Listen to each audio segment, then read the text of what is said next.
I know there's not going to be a lot of Cowboys fans, but thank God we have something to celebrate. We have 2 Pro Bowl defensive tackles, okay? That incredible duo stopped Ashton Genty, the first-round draft pick, to 6 carries for 7 yards. Which is a... What? 6 for 7.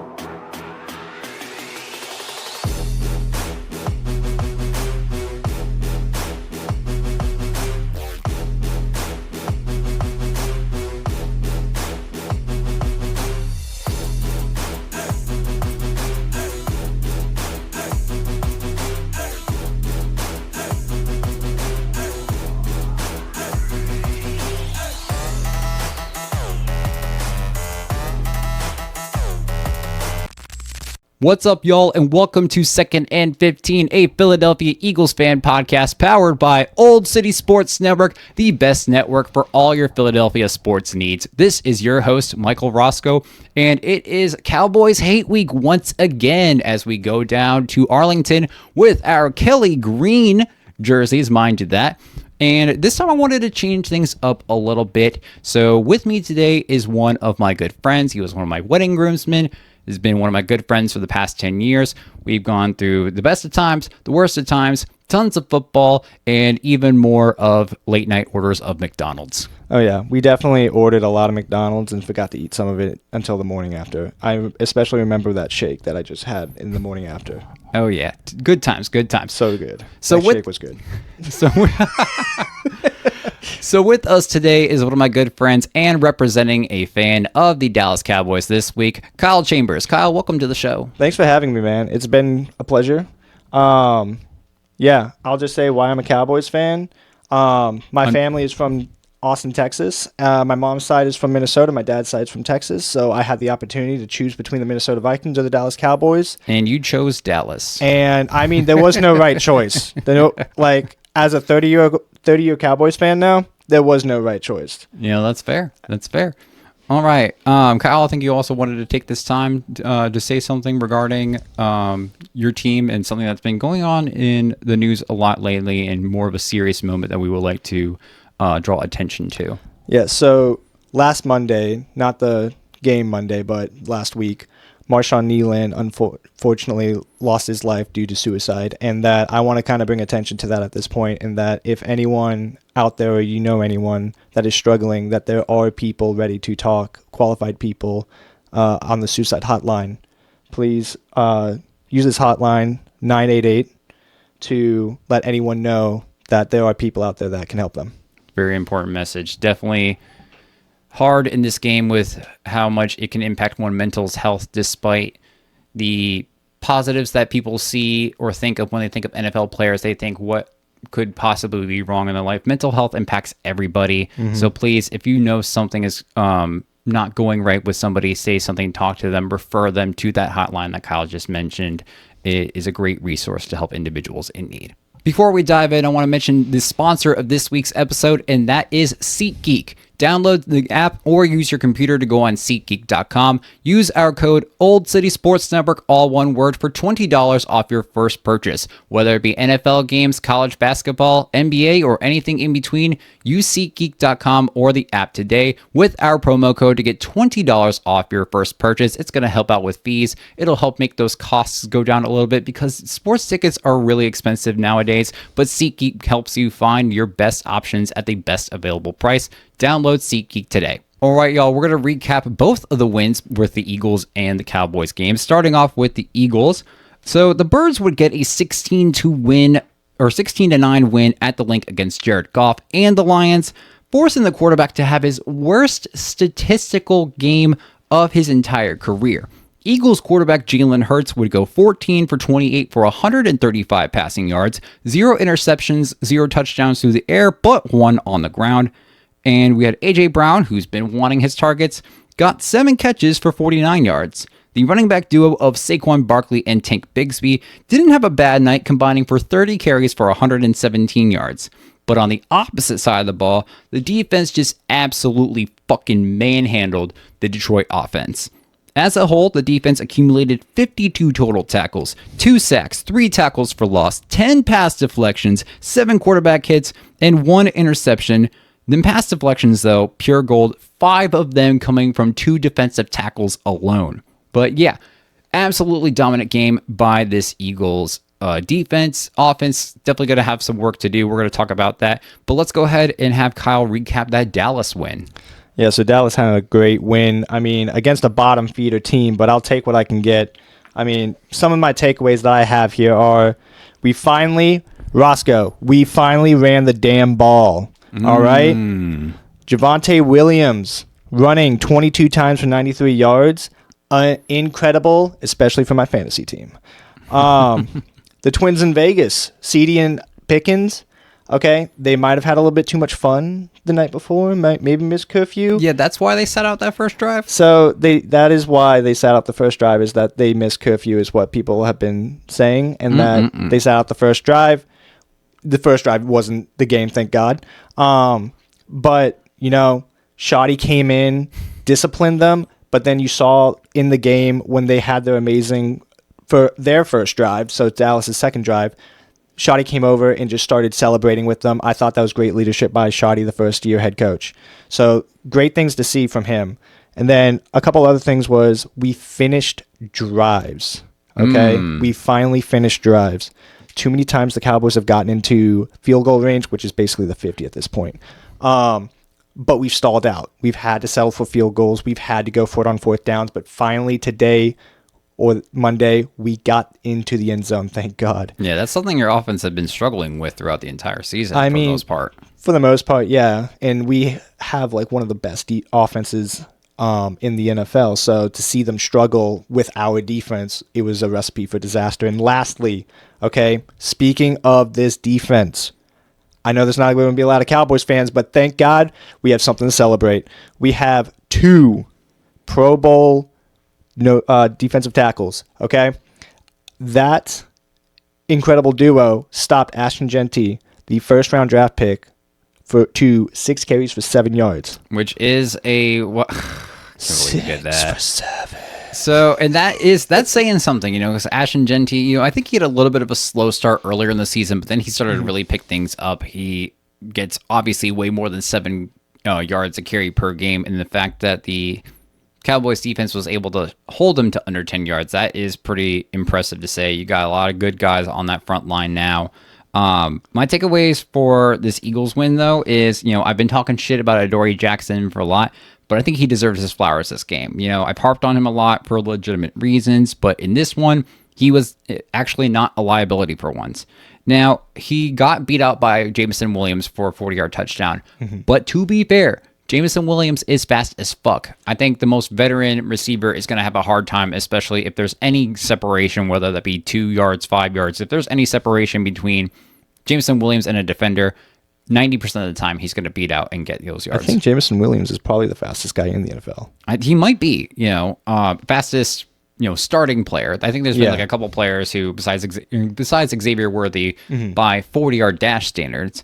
But I think going up against that is a difficult situation, but then you have him going up against Amon-Ra St. Brown, arguably the wide receiver 1 for that Detroit team, held him to 1 catch on 5 targets for 8 yards. Yeah, I wasn't happy with fantasy either, okay? I bet people were not. And that was on 11 matchups. That was 11 times versus, so that means he wasn't even looked his way for 6 of those plays and held him to 1 catch for 8 yards. For someone who's been struggling in a CB2 spot that for the Eagles has historically this season been kind of flip-floppy, not done really well, I got to say that was a pretty good matchup there for that night. Yeah, I just want to say that the Lions, really shat the bed when the Cowboys needed them most, okay? All we asked was for 1 fucking win from you guys. It can't happen. We always find ways to win. And that's something that I think our offense does, but the argument about the stale offense is becoming stale in and of itself. So I just don't understand it, dude. Our offense realistically is being inconsistent as fuck. The only thing that's really been consistent is getting the wins in those clutch times. I mean, to be fair though, Jalen Hurts did have some crucial overthrows in this game, which is I don't want to say atypical, but we really don't see a ton of like overthrows, considering he typically is one of the best deep ball throwers. His accuracy, especially to Devontae Smith and wide open space when he gets open on like a go route or a post route, it's pure bliss. It's, poetry in motion, if you will. Yeah, well, one thing that you guys have that the Dallas Cowboys do not have is, like you said, finishing these games, all right? Yeah, your offense looks sloppy, your defense is sus at times, but you guys are getting these wins, and once you make the playoffs, anything can happen. Exactly, which is why I don't like the predictability and the only thing that's consistent about the offense right now is its predictability, because you have a first-year offensive play caller in Kevin Patullo, but again, it's another nepotism hire. We saw this with Brian Johnson 2 seasons ago, and it was just awful. And he got fired, and we replaced him with Kellen Moore. Kellen Moore comes in, helps our offense ball the fuck out. The run game looks fantastic. We win the Super Bowl, and the run game just has been lackluster. And I think that kind of sums up the whole offense. And then even on top of that, AJ Brown is slowing up on a route. Like, I don't know if you saw the one. I just don't think his heart's in it right now. I think he's a little he's got some angst in him. And I can get that to a point, but at the same time, if you're going to be out in the media and making these, quote, cryptic tweets or whatever, and it's his First Amendment right, I feel his frustration because the offense is so predictable right now. But to do that and then slow up on a route that could have easily been a score is not helping your case for, especially Philly media like WIP, for just absolutely berating you and just making your situation even worse. Yeah, it's really kind of like he has an opportunity to help his quarterback out, kind of reassure that, hey, you are, NFL level caliber quarterback, and I'm going to stick by you, but he's sending these cryptic messages. He's pulling up on routes. How can Jalen Hurts trust him now going forward? And I think the media also is like kind of creating this divide in a way. People are saying, they're frustrated with Jalen, they're frustrated with AJ, they're frustrated with the offense. And I'm not sure, it's hard to tell which one of those is accurate, if any of them.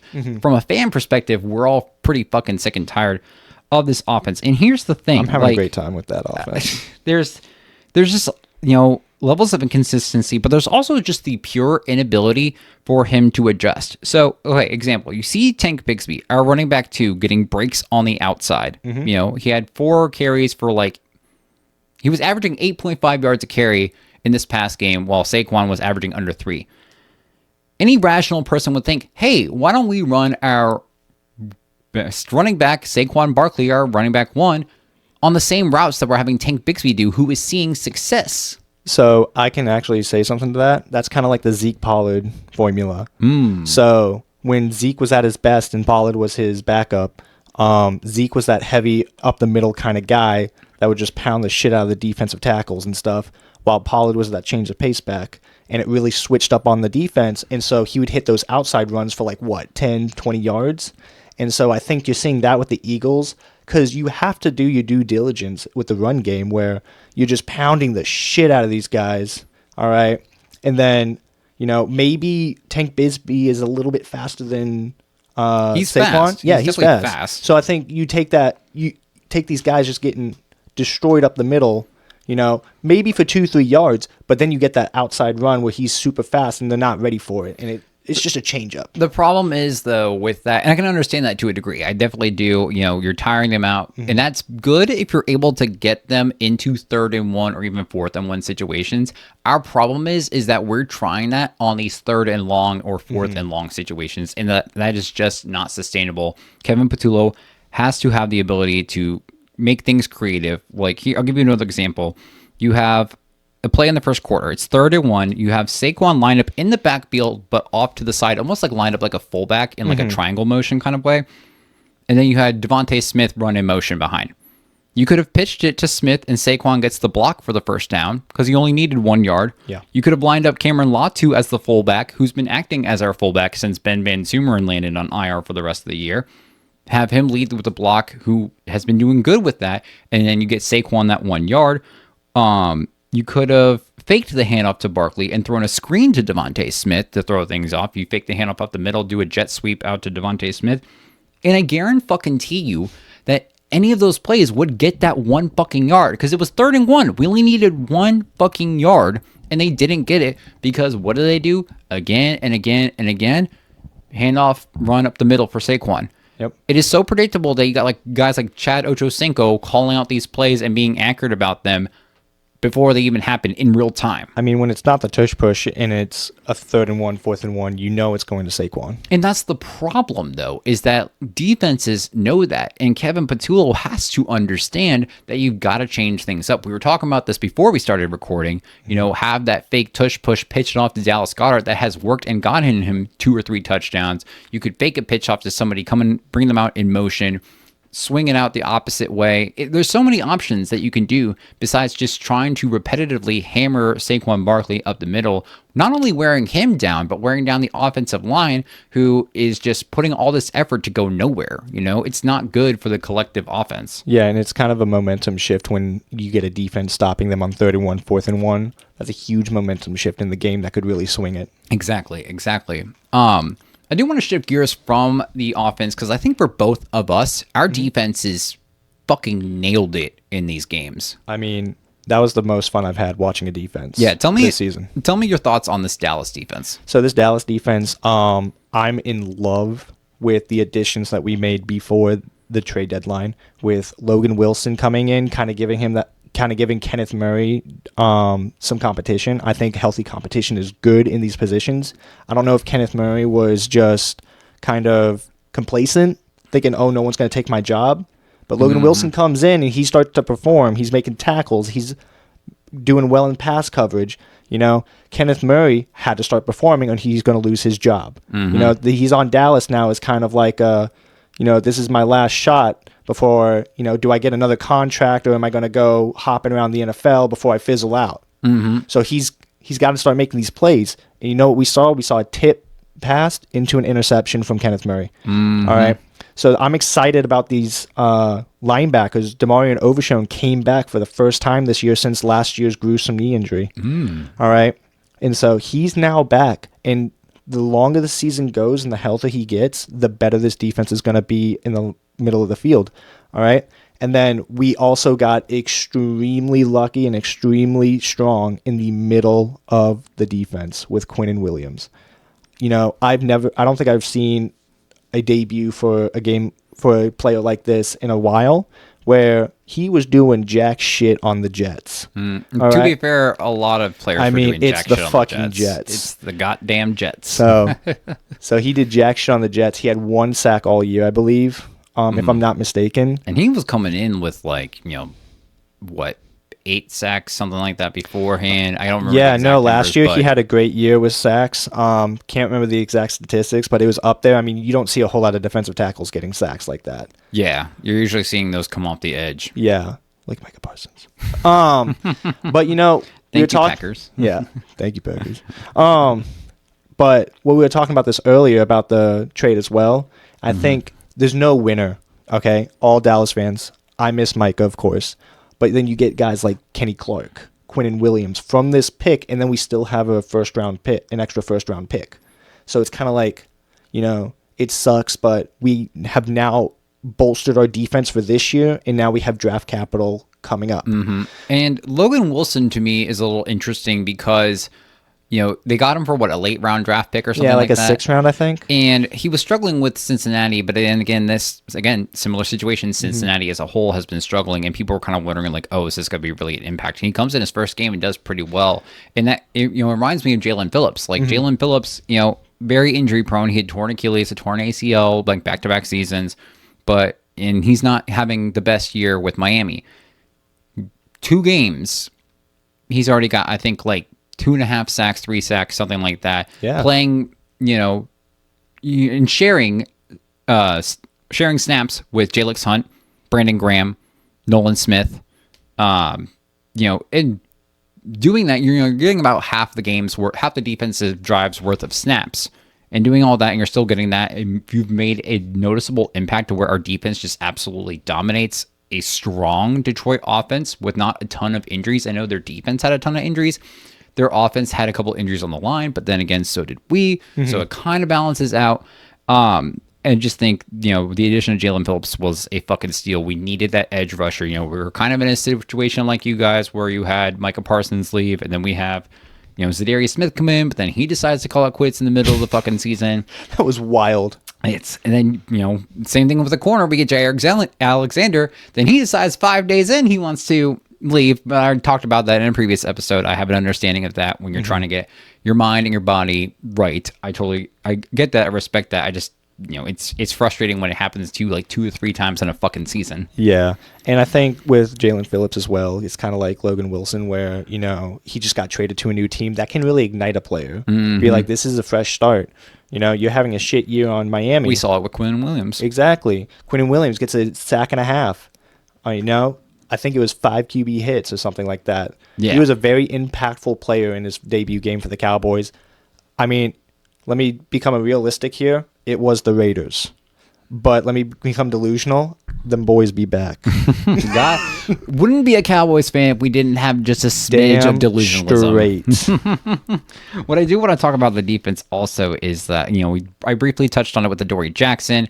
He had, not the best season so far, but he really stepped up holding Amon-Ra and Jameson Williams to their, lower statistics than what they previously played. They put up 44 points on a Commanders defense that was relatively healthy, not too bad, and we're out here holding them to 9. That just goes to show the NFL is crazy.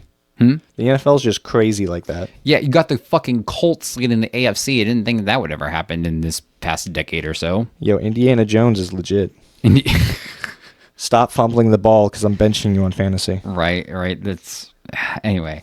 But all right, let's go ahead and shift gears. We'll talk about, we got this Eagles-Cowboys matchup. It's in Arlington, 4:25 p.m. Eastern time on Fox. The Eagles go in 8-2. They're donning the Kelly Green for their first Kelly Green away game. Is it really? Since they brought the throwback uniforms back. We've only played our Kelly Green games at home. And this year, I think we're using them against all divisional rivals. But this is the first time that we go into an away game wearing the Kelly Green. And it's time to go 0-1 away. There's something about them Kelly Greens, man. It's something. It hits different. Sometimes literally. Yeah. But weather doesn't really become a factor. You're in a fucking dome. Doesn't matter with anything. Oh, but there's some kind of weather that's a factor. If those blinds are up, you better be ready for that fucking sun. The sun goes down at 4:30 nowadays. Not over there. That's Central Time. Okay, so it'll be like 2:30. Okay, it's gonna be down by the time second half comes up. But anyway, DraftKings has the Eagles as a 3.5 point favorite with the over under as of today when we're recording this over under 49.5 points. What are your thoughts on that? Given these defenses' struggles in the past, but then their surgence in the most recent games, it's hard to tell. 49.5 points, that's, just around 20 points per team. I think the over is easy for me. I'm going over on this one.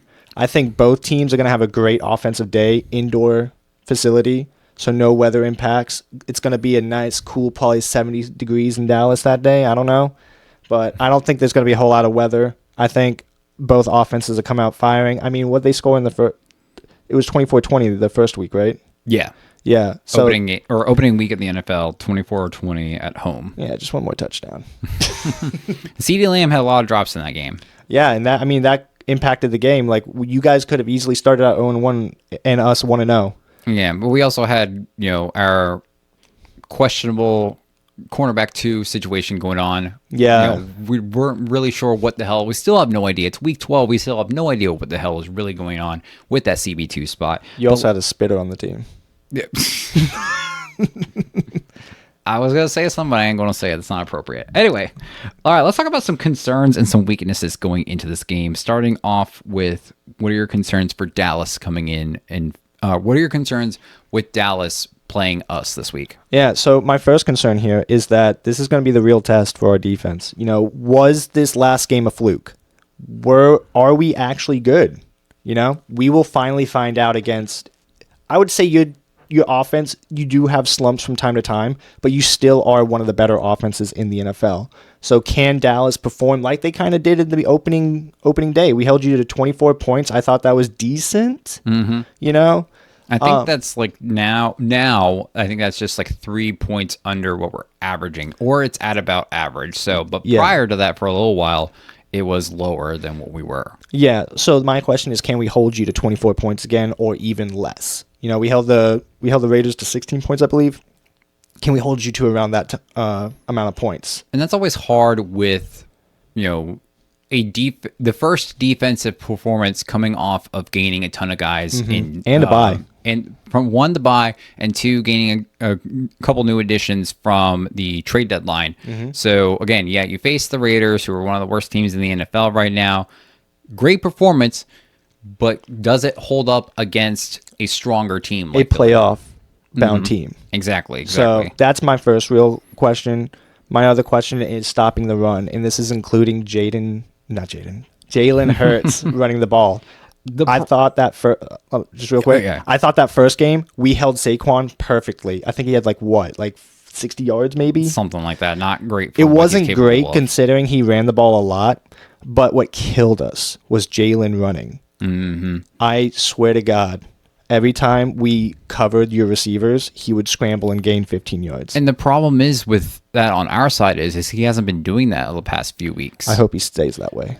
But again, we have those moments where we go against a division rival and we have that adjustment, especially after the first time we played the Giants where we got absolutely mollywopped, but then returned the favor the next time by like 18, 20 points. Yeah. And so that's my question. With the additions of Quinnen Williams, Logan Wilson, how do we compare from last time to now? Can we stop your scrambling ability? Now, you guys have a slight advantage because one of my concerns is that Lane Johnson, the all-pro right tackle, is out. However, we got Fred Johnson back from the trade earlier to Jacksonville. He was with us last year.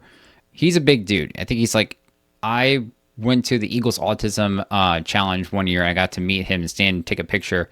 He's like 6'5", 6'6", something like that. Big dude, you know, Lane Johnson's size, and has held his own against guys like Trey Hendrickson, holding him to 0 sacks. He's held Micah Parsons to 0 sacks. He's held Jalen Phillips to a 0 sack game. He does well for being a reserve tackle, and that to me gives me a little bit of hope. But again, you lose someone, and like you see the record with and without Lane Johnson. Without Lane Johnson, it's not good. I think it's like 6-12. Yeah, and the whole thing with Micah Parsons is Micah Parsons was, for us, he was on the field every pass attempt almost. So what we're doing now, though, is we are cycling guys in and out. Like we were talking about earlier before the podcast, how I am loving James Houston. He's like our third defensive end. Yeah. Like he's behind Sam Williams, who's behind someone else. It's I can't pronounce his last name. Donovan Ezeraku. Ezeraku. Yeah. So he's back there all the way down the depth chart, but still performing with 4.5 sacks. So can that be a factor in wearing your guy down, but keeping our guys fresh, you know? And that really depends on if our offense is going to be consistent or not. And that's my other concern is, again, this redundancy, this repetitiveness. I hate fucking talking about it, but we're just not seeing change. We're hearing change. And then Kevin Patullo's, press conference answers, he answered it very fucking politically, does not give me hope. He's like, we're doing good. I'm like, good is not, answers. Yeah, it's a very political answer. Good is an understatement. We're doing what needs to be done, but that doesn't always hold long-term, it doesn't hold longevity. It's not realistic, especially going into the playoffs where you're going to face on a more regular basis, obviously playoff caliber teams. We had 2 playoff caliber teams back to back following a bye, but we couldn't get above 17 points because the offense was literally the same from the Packers game to the Detroit game. Our defense was the one that saved us in those games. And it's not a lack of talent thing, because the only loss in free agency was Mekhi Becton, and Tyler Steen's been not a bad replacement. Has he had some faults? Sure. But with that being our only change on offense, there's absolutely no reason that our offense should be this inconsistent. And again, that falls back that this is most likely an offensive coordinator issue, which I think a lot of people will agree, whether you're a Dallas fan or an Eagles fan, is that he's just not it right now. I mean, you can really tell when it's like a coordinator's thing because, I mean, again, look at the Dallas defense. We have been screaming to fire Eberflus, And sadly, that does not look like it's going to happen. So lucky for you guys. I hope I eat my words later. Like, maybe next year he'll get his guys in. Like, Logan Wilson, I believe, was a trade for Eberflus because Logan Wilson is more coverage. He's more pass coverage than kind of run stopping. And so I think when Eberflus wants to run zone, he's a zone guy. And so, but you can clearly see, like, Dallas's defense was not this shit last year. You know, your offense was not this lame last year. It had creativity. Had creativity. Well, Kellen Moore is known for creativity. Oh, exactly. Yeah, we both had Kellen Moore as an offensive coordinator. We're very well aware of that. But yeah, so like you notice these things. It's like, okay, what's changed? Oh, the fucking coordinator. You know, God, Dan Quinn, come back, please. Kellen Moore, leave the Saints, dude. Yeah, the Saints are terrible right now. We'll pay you. Again, this is just bantering around, not a financial contract. Yeah. But my last thing for Dallas is, can we get Dak going? Can Dak get going against the Eagles? All right. Can you elaborate on that? So, in the beginning of this year, Dak threw the ball for only 188 yards. Again, CD did drop a few. But if we're going to win with Dak throwing for probably 230 or more. And George Pickens and CeeDee Lamb have to be involved. Whether that be George Pickens getting 140 receiving yards and CeeDee taking away some defenders, or if that's George Pickens taking away some defenders and CeeDee just eating with yards after catch. And that's the kind of thing that, like, I was going to argue about with, like, Big Fangio's, like, the too high safety usage. Yeah. I think typically there are times where I want him to, bring at least one safety up a little bit more shallow. But you got CeeDee Lamb and George Pickens, who are both, like, deep ball route runners. So you're going to have to want those safeties high enough. But then you also worry about, the inside cuts, 15 yards up and cut inside. You need maybe one safety. It's just the ability of the defense to read what the offense is going through at that exact moment. And, how well, if our thing is if we can get to the quarterback quick enough, your pass game's going to get shut down because Dak is just going to have to throw under pressure a ton of times. And we've seen what he can be like when he's throwing under extreme pressure. And correct me if I'm wrong, it's not the best. No, he's not really doing the best when under pressure. But I think with this offensive line coming back a little bit healthier, he will get extra time than he has in the past. And that I think based on a schematic kind of outlook of this, if Dallas can kind of anticipate your defense's pass rush getting to him, get some guys underneath the routes. Quick, maybe get a quick check down that Dak knows is there. So that's what I'm wondering is going to happen in this game. And I think going into kind of shifting more gears from weaknesses to strengths of our teams going into this game, and I think that's something that one of the strengths our defense has is that ability to adjust on the spot, something that I've been bitching about that the offense can't do. But you see, Moro Ojomo calling out the 4th and 1 on Josh Jacobs in the Packers game before. We've seen Cooper DeJean run stride for stride with Jamar Chase on 4th and 1 plays before. They have that ability to make those those reads in real time. And with Quinyon Mitchell, he's just been unfucking stoppable. You see the stats. He's holding caliber wide receivers to minimal statistics. He's held, CeeDee Lamb, Justin Jefferson, Jamar Chase without touchdowns before. That side of the field is set. It's the other side of the field that I worry about. But if Adoree Jackson is having this momentum, which I think he might be after this game, we can effectively minimize the deep passing game at the very least. I feel like, they're going to utilize Jake Ferguson in it, but then it's Jake Ferguson versus Zach Bond, and that's a tough matchup. That is a tough matchup, but I think Jake Ferguson's ready for that matchup too. And we have been not recently, especially on tight end day. Jake Ferguson was not used at all, but Jake Ferguson's having a fucking career year for himself. All right, coming off a big contract that he just signed.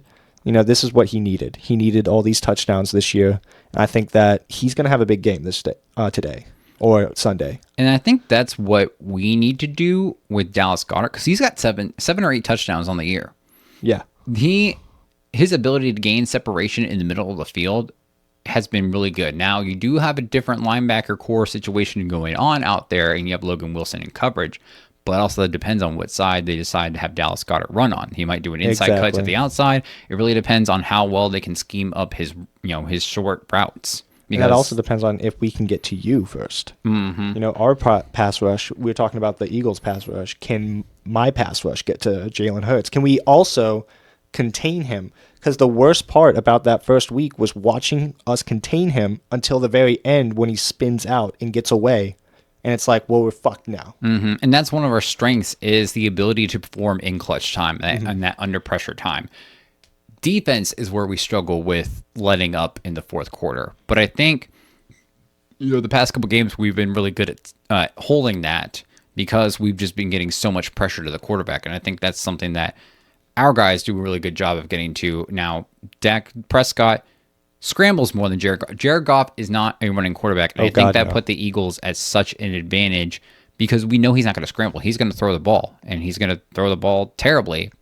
14 for 37. That's a 37.8 pass completion rate. That's not good.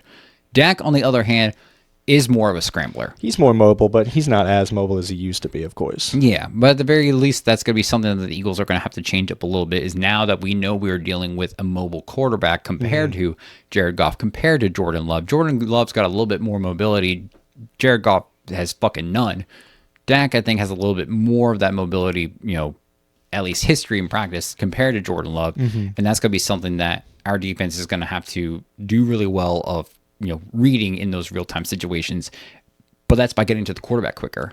Yeah, if you can contain Dak, then he has to make a decision. Is he going to scramble up the middle, or is he going to find his check down? And I think that's where having that check down for Dak is important. Mm-hmm. And we need to stop the checkdowns because we saw that happen with Jahmyr Gibbs and with Jameson Williams, David Montgomery, is those quick, checkdowns on the outside and just not having anybody there. Yeah, get your running back into open space and let them cook. I mean, Javonte Williams in open space is scary for a cornerback. Mm-hmm. And that dude is a bruiser. And that's why I feel like you need to, have one safety a little bit shallow because if your corner misses that tackle, you need to have somebody right there or else he's gone. Yeah.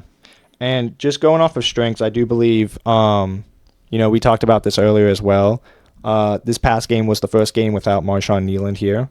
But this will also be the first home game without Marshawn Kneeland. And I think, this past week on Reels, TikTok, whatever, there's been a lot of, emotional, especially on the Dallas media. I've been seeing a lot of that from them. Kind of remembrance of him. I think that's going to hit a lot of players hard. So will that be a strength? Will that be a weakness? I think it's going to be a strength for us. I think from a mental standpoint, you are back in, it's your first home game since that has happened. And we've seen tons of times in NFL history where players have powered through adversity. We've seen it with Quan Alexander. We've seen it with Marquise Goodwin. We've seen it with Torrey Smith. Yeah, I saw it with Aaron Jones when he ran for 5 touchdowns. I think a lot of these players are going to be saying that, Marshawn's looking down on us on Sunday and that he's going to be watching. And I think that's going to give a lot of players, the extra oomph that they're going to need for this game. Yeah, and I don't doubt that for sure. I think, whatever higher power or lack thereof you believe in, that feeling of knowing that that person is watching down on you definitely, adds to that motivation. It adds to that pain, but it adds to that, momentum of wanting to do well as well. So that's something that I think from the opposite perspective, the Eagles, they're going to have to, understand that that's what they're going for, is they have a lot to ride on with this, and they're going through an emotional time, and we have to be able to combat that essentially. You got to ride the emotional wave that first half. Yeah. And one other thing is that I think I said this earlier, our offensive line is finally getting healthy. I think we're going to have every single offensive starting lineman. I can't remember if we had every single one for last game, but I know we should have every single one for this game. Yeah, we have not had that. We've had, I think, maybe 1 or 2 games this season with our entire O-line healthy. But for us to be 8-2 in that situation with that many injured O-linemen, that's got to say something about the willpower of the depth players in those. Yeah, we are kind of the opposite of that spectrum because our offensive linemen, I think we had 1 starter at one point playing. We did not go 8-2. I don't know if you've seen the Cowboys record. We are not that good. Maybe a little bit. We did tie. You did tell me. 40 bomber. 40-40. That was Yeah. a wild game. Yeah. Speaking of scoring, though, let's end this episode with some score predictions. What do you got, Kyle? What do I have? Oh, man. I got Dallas, of course, winning this 34-28. Like I said, I'm going with the over, but this is the thing, all right? This is where the defense shines. Yes, we let up 28 points, but you guys are going to have the ball with the final drive, all right? So you will have a chance to win 6 points down. See, in here, I'm going a little bit of the opposite. I'm going just with the under with a 28-21 victory for us. I think, we've had a history of close games these past few games. People are calling us the new Chiefs. If you're calling us that, it's dumb as fuck. I hate that right now. But, with just the offensive inconsistency, we do enough to get by and win. And a lot of the times, more recently, that's been by one touchdown. So I think, A win's a win. Exactly. I think we see, more scoring this time around. I fucking hope so for another primetime game that we see some scoring. I think we see, I think we see a burst from Saquon. I think we get him in the end zone. Dallas Goedert has been very good about sneakily getting into the end zone, so I think he's going to get one. And then I see Devontae Smith going for 2 because he was very underutilized. I think like 1 catch for 10 yards or something like that last game. And he's one of the best route runners in the league right now. With the way y'all's secondary has been the best. I think, We're very suspect there. You use Devontae Smith in the deep routes, Yeah. he's going to put 2 in the end zone. I think that too. I think you guys are going to have a lot of success in the air, just like we will. I think last game, CD and George Pickens kind of clicked together. I mean, CD didn't have, 80 yards or more receiving yards, but they both fed off each other last game. And I think if we can utilize that again, it's going to be dangerous. I'm predicting CD maybe 2 touchdowns, Jake Ferguson getting in the end zone, probably George Pickens getting in the end zone, but if not, he's going to have a huge game yardage wise. Yeah, I could definitely see at least the yards wise happening for him. So you heard it here, folks. We have a 35-28 prediction over for Kyle. 34-28. 34-28. He takes the over. I'm going the under at 28-21. Over's free money. We'll see. Gets that. Hopefully you guys have these players in your fantasy because I feel like regardless they are going to ball out. And that wraps up this week's episode. Thank you all for joining so much. Go ahead and like, follow, and subscribe if you are not already to the channel by searching at 2nd and 15 on Facebook, TikTok, Instagram, wherever you have social media, or by the full name 2nd and 15, a Philadelphia Eagles fan podcast. You can find the audio for each and every single episode uploading Thursday mornings on Spotify, Amazon, Apple, or wherever you get your podcasts, with the video uploading to YouTube later that same day. And before we go, I just want to thank Kyle for being on the show. Yeah, Roscoe, thanks for having me. This was so fun. Last time I did this was, 2 years ago? And I think so, It was through a Zoom call, so it's much better being in person. You've got this gorgeous setup. You're about to say huge setup. It's not that big. I was about to say huge setup, but then, yeah. It's nice. I mean, what you've done with this has been incredible over the past 2 years. I mean, we went from me being on Zoom with Apple AirPods in my ears to now with these actual mics and headphones. Like, I think it's amazing that you've done this for the past 2 years and you continue to grow, get sponsors and stuff. I appreciate that, You're killing it, man. It's not easy work. Even if it's an Eagles podcast, you're killing it. No, I appreciate your support nonetheless. Of course. I love you, bro. Love you too, Brusky. All right, once again, thanks y'all for joining in. Don't forget to check out the game this Sunday, 4:25 Eastern Standard Time on Fox as our Philadelphia Eagles go down south to take on Kyle's Dallas Cowboys in a divisional Kelly Green matchup. We will see you all next time. Don't forget to stay fly like an eagle. And as always, go Birds.